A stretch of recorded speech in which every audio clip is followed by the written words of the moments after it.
Transformer क्या है का कार्य करने का तरीका बहुत ही आसान है। इसमें दो या दो से अधिक कॉइल को एक सिलिकॉन स्टील की कोर जिसका स्वरूप ई के रूप में होता है पर आमने सामने रखकर कोर का लपेटा जाता है, मगर इनमें आपस में कोई भी कनेक्शन नहीं होता है। अब जैसे ही पहली कॉइल प्राइमरी वाइंडिंग को सप्लाई दी जाती है तो उसमें प्रत्यावर्ती प्रकृति का चुंबकीय क्षेत्र उत्पन्न होता है जिसका मान बदलता रहता है। इस चुंबकीय क्षेत्र की बल रेखाएं दूसरे कॉइल सेकेंडरी वाइंडिंग के चालकों वाइंडिंग को करती है।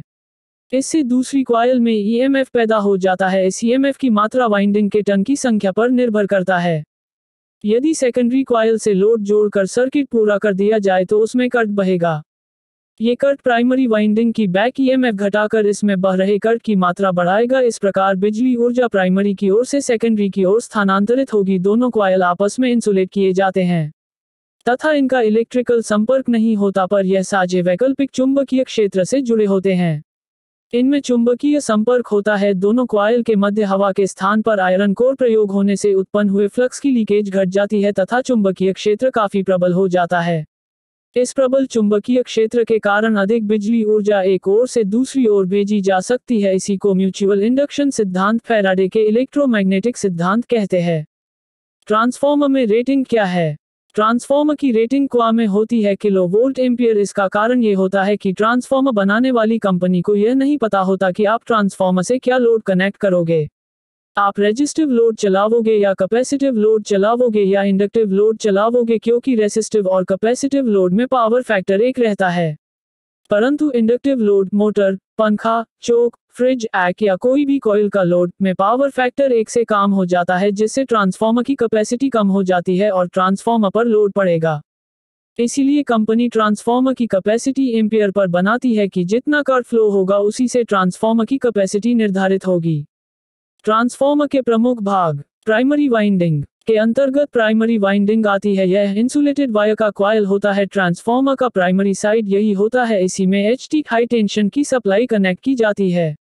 इसमें जो वायर का साइज होता है वह इसमें से गुजरने वाले करंट पर निर्भर करता है तथा इसमें इसके टर्न की मात्रा आवश्यक फ्लक्स डेंसिटी पैदा करने की क्षमता के अनुसार रखी जाती है। सेकेंडरी वाइंडिंग ट्रांसफॉर्मर के प्रमुख भाग के अंतर्गत सेकेंडरी वाइंडिंग आती है। ये वाइंडिंग भी इंसुलेटेड वायर का कॉइल का होता है। ट्रांसफॉर्मर में ये सेकेंडरी साइड होता है। इस वाइंडिंग से हम ट्रांसफॉर्मर का आउटपुट लेते हैं, मतलब जो एलटी सप्लाई होती है वह सप्लाई सेकेंडरी साइड से हमें प्राप्त होती है। इसकी तार का साइज इसमें से गुजरने वाले करंट पर निर्भर करता है। इसकी टर्न आवश्यक वोल्टेज को सामने रखकर ज्ञात किया जाता है। कोर के अंतर्गत कोर आता है। ये चुंबकीय फ्लक्स को कम का मार्ग प्रदान करता है। इस पर ही प्राइमरी तथा सेकेंडरी वाइंडिंग फिट की जाती है। कोर लैमिनेटेड सिलिकॉन स्टील की पत्तियों को छोड़कर बनाया जाता है। ये चुंबकीय फ्लक्स के लिए अटूट मार्ग का काम करता है। इसमें एयर गैप या दूरी नहीं होती। हाई सिलिकॉन स्टील का प्रयोग अच्छी परमीबिलिटी देती है तथा हिस्टेरेसिस लॉस कम कर देती है। एडी करंट के कारण होने वाली हानियां कोर को लैमिनेट करके घटाई जाती हैं। लेमिनेशन के दोनों ओर कोर प्लेट वार्निश या एक साइड की पतली से इंसुलेट किए जाते हैं।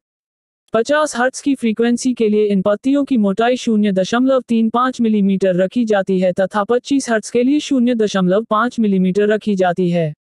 इन पत्तियों को इस प्रकार जोड़ा जाता है कि इनके जोड़ एक दूसरे के आमने सामने ना आए। इस प्रकार एयर गैप नहीं बनता। ऐसे जोड़ों को इम्ब्रिकेटेड जोड़ कहा जाता है। कवर कंटेनर यह एक प्रकार का बॉक्स होता है जिसके अंदर ट्रांसफॉर्मर ऑयल रखा जाता है और फिर इसी में एक कोर पर 2 वाइंडिंग प्राइमरी और सेकेंडरी लपेटकर कंटेनर के अंदर डाल दिया जाता है। ये वाइंडिंग और कोर के साथ 2 ट्रांसफॉर्मर ऑयल को सुरक्षा प्रदान करता है। जब ट्रांसफॉर्मर रनिंग में होता है तो ट्रांसफॉर्मर गर्म होता है, तो उस कंडीशन पर यही कंटेनर कोर को ठंडा करने का भी काम करता है। ट्रांसफॉर्मर ऑयल के अंतर्गत ट्रांसफॉर्मर ऑयल आता है। यह एक खनिज तेल होता है, मतलब यह भी एक पेट्रोलियम का अंग है। ट्रांसफॉर्मर का जो टैंक होता है तो उसमें इस ट्रांसफॉर्मर को भर दिया जाता है और फिर उसमें कॉइल कोर आदि को डाला जाता है। ये ट्रांसफॉर्मर ऑयल कोर को, वाइंडिंग को और पूरे ट्रांसफॉर्मर को ठंडा करता है। इसके साथ साथ वाइंडिंग को एक अच्छी क्वालिटी का इंसुलेशन भी प्रदान करता है। बुशिंग ये ट्रांसफॉर्मर का प्राइमरी साइड होता है, मतलब इस साइड हम ट्रांसफॉर्मर का प्राइमरी वोल्टेज जो इनपुट वोल्टेज होता है कनेक्ट करते हैं। बुशिंग का मतलब होता है इंसुलेटर, मतलब प्राइमरी साइड में इंसुलेटर लगे होते हैं जो कि 3 इंसुलेटर होते हैं। सेकेंडरी कनेक्शन टर्मिनल, जैसा कि नाम से ही पता चल रहा है कि सेकेंडरी वाइंडिंग का ये टर्मिनल है, मतलब ट्रांसफॉर्मर जो एलटी सप्लाई आउटपुट में निकालता है। वह सप्लाई इसी सेकेंडरी साइड से हम प्राप्त करते हैं। इस साइड पर कॉपर के मोटे मोटे टर्मिनल होते हैं और इसी में ट्रांसफार्मर की जो आउटपुट की केबल है वह कनेक्ट की जाती है। रेडिएटर कूलिंग ट्यूब, ये ट्रांसफार्मर के दो साइड पर लगा होता है। इसमें पतली पतली ट्यूब होती है जिनके बीच से हवा गुजरती रहती है जिसमें ट्रांसफार्मर ऑयल भरा होता है। जब ट्रांसफार्मर रनिंग कंडीशन में होता है तो उसमें जो वाइंडिंग होती है वह गर्म होती है और यह गर्मी को खत्म करने के लिए हम ट्रांसफार्मर ऑयल का उपयोग करते हैं। ये ट्रांसफार्मर ऑयल जब गर्म हो जाता है तो ट्यूब में तरफ की तरफ जाता है और फिर ठंडा होकर नीचे आ जाता है और ट्रांसफार्मर के टैंक से होते हुए वापस गर्म होकर ऊपर की तरफ आ जाता है। और यह प्रक्रिया लगातार होती रहती है जिससे ट्रांसफार्मर ऑयल ठंडा हो जाता है जिससे वाइंडिंग ठंडी हो जाती है। एक्सप्लोजन वेंट ट्रांसफार्मर का एक सुरक्षा उपकरण है। ट्रांसफार्मर की जो बॉडी होती है उसके ऊपर साइड में एक ऊंचा सा पाइप होता है और ऊपर से थोड़ा सा बेंड होता है। यह एक NRB की तरह काम करता है, मतलब बाहर से हवा या कोई भी चीज अंदर नहीं जा सकती, परंतु यदि ट्रांसफार्मर में कोई दिक्कत आती है जैसे कि शॉर्ट सर्किट या कुछ ब्लास्ट होता है तो ट्रांसफार्मर ऑयल का विस्तार होता है और अंदर बहुत ज्यादा प्रेशर बनता है।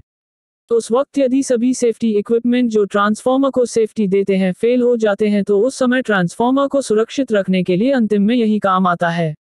इसका काम होता है कि जो अंदर प्रेशर बना हुआ है उस प्रेशर को तत्काल ट्रांसफार्मर के अंदर से बाहर निकाल देना, क्योंकि अगर यह प्रेशर ट्रांसफार्मर के अंदर बना रह गया तो ट्रांसफार्मर की बॉडी के फटने का डर बना रहता है।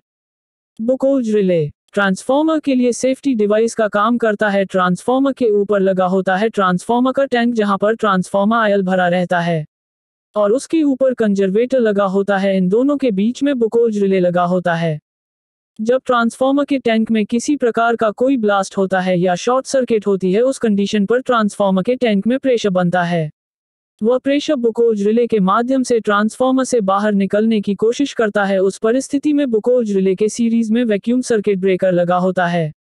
अब जैसे ही प्रेशर बाहर निकलता है बुकोज रिले के कॉन्टैक्ट बदल जाते हैं जिससे वैक्यूम सर्किट ब्रेकर ट्रिप जाता है।